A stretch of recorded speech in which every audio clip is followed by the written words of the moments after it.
Alright, so that was the startup of a 2003 Goodman CKL 2.5 ton with a Tecumseh reciprocating compressor.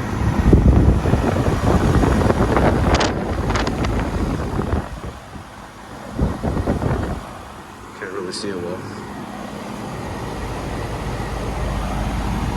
You see this very quiet.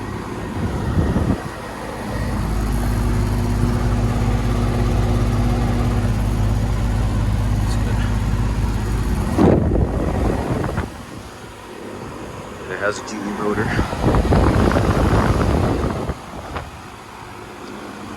Nothing much to say over here. They don't really make these often. They don't really put Tecumseh recips on these type of Goodmans. Mostly Copeland recips or Bristols.